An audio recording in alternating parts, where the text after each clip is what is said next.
안녕하세요. 화상관자인 홍익필 변호사입니다. 윤덕주 변호사님의 그 집행행위 후단 규정을 한번 읽고 있습니다.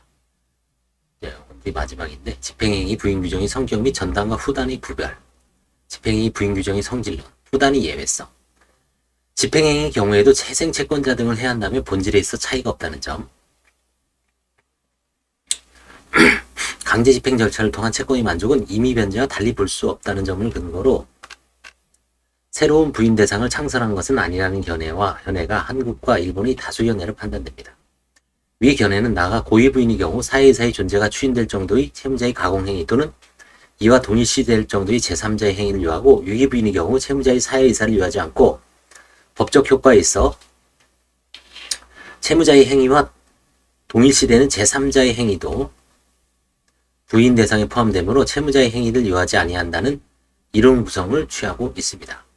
미국이나 독일의 규정 체제는 양도의 비자발적 양도, involuntary transfer를 포함시키고 있으나 원칙 규정의 행위 주체를 특정하지 않음으로써 제3자의 행위 내지 집행행위도 부인의 대상이 될 수 있음을 전제로 하고 있습니다. 그러나 우리 도산법은 채무자의 행위만을 부인 대상으로 삼고 있다는 점에서 전단을 확인적 규정으로 이해하는 것은 무리가 없으나 집행의 결과를 문제 삼는 후단까지 당연하다고 볼 근거는 없다고 생각한다. 법 104조 혹은 395조 전단은 채무자의 행위가 법 100조의 요건을 갖추고 있다면 상대방이 집행 권한을 가지고 있더라도 채무자의 행위를 부인할 수 있다는 의미로 판단되며, 전단의 규정은 주의적 확인적으로 이해함에 있어 문제가 없습니다.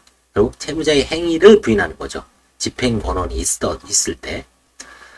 후단 부인과 관련하여 판례는 집행행위의 경우 채무자의 행위가 개입할 여지가 없다는 점, 후단이 행위 주체를 제한하고 있지 않고 있다는 점을 설시하고 있으며, 이러한 판례 입장을 예외 규정설로 평가하는 것이 일반적이다. 결국은 395조 혹은 104조의 전단과 후단을 구분하자는 얘기죠.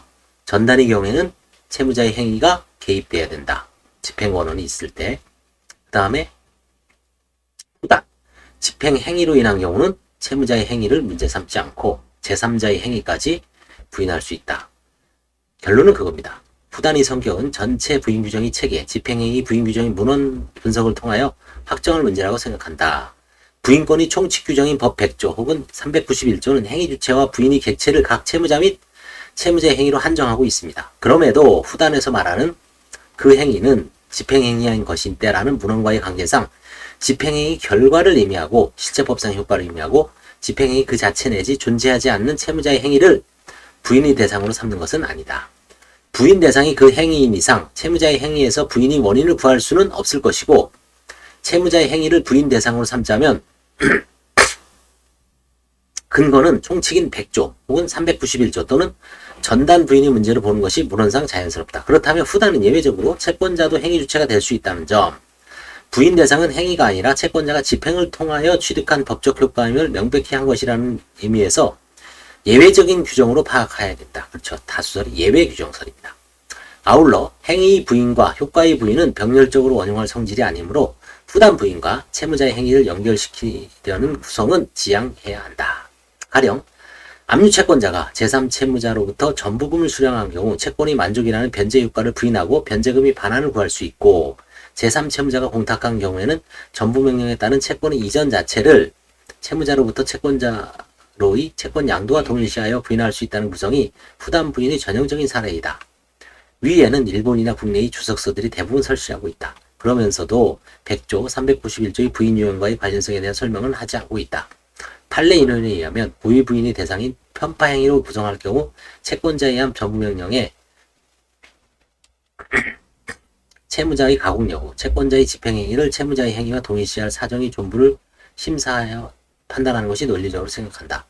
위기 부인으로 구성이 가능하다면 채무자 측 주관적 요건을 요하지 아니하므로 부인 가능성이 높아질 것이다.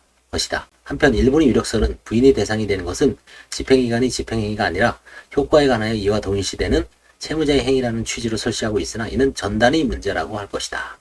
효과에 관하여 이와 동일시되는 채무자의 행위가 진정 존재한다면 원칙 규정이나 전단 부인의 문제로 처리하면 족할 것이고, 법률 요건 자체가 명확하다고 할 수 없는 후단을 원용할 성질은 아니다. 채무자의 행위가 존재한다면 전단 부인의 문제로 처리하면 되죠. 그래서 전단과 후단이 구별할 필요성이 있다면 엄격하게 구별하는 게 준별입니다. 부인하고자 하는 행위에 관하여 상대방이 집행력이 있는 집행권이 있는 경우에 관하여 일본에서는 집행권의 내용을 이루는 의무를 발생시키는 채무자의 원인행위. 둘째, 집행권원 자체를 성립시키는 채무자의 소송행위. 셋째, 집행권원이 내용을 이루는 의무를 이행하는 행위로 대별하는 것이 통설이며 국내에서도 위 견해를 원용하는 것이 일반적이다. 위 세 가지 경우들은 모두 채무자의 행위를 대상으로 한다는 공통점을 갖는다. 전단은 집행기관의 행위가 게재되지 않는 채무자의 원인행위, 소송행위, 이행행위를 부인하는 규정으로 후단은 집행기관의 행위 결과 또는 집행행위 법적 효과를 부인하는 규정으로 그 적용 범위를 명백히 해야 된다. 전단은 집행기관의 행위가 게재되지 않는 채무자의 원인행위, 소송행위, 이행행위. 후단은 집행기관의 행위 결과 또는 집행행위 법적 효과를 부인하는 규정으로 적용 범위를 명백히 해야 된다. 후단 부인은 채무자나 이와 동일시할 제3자의 특정 행위를 문제 삼는 규정이 아니며 집행행위가 있은 후의 결과를 문제 삼는 규정의 점을 고려하면 전단과 후단은 적용의 단계 또는 대상을 달리한다고 할 것이다. 그래서 결국은 395조 전단과 후단을 구별하자. 그게 이 포인트입니다. 그리고 그거에 대해서는 다음 시간에 좀 더 자세하게 이 법리 구성 1, 2에 대해서는 다음 시간에 이제 읽어보겠습니다. 감사합니다.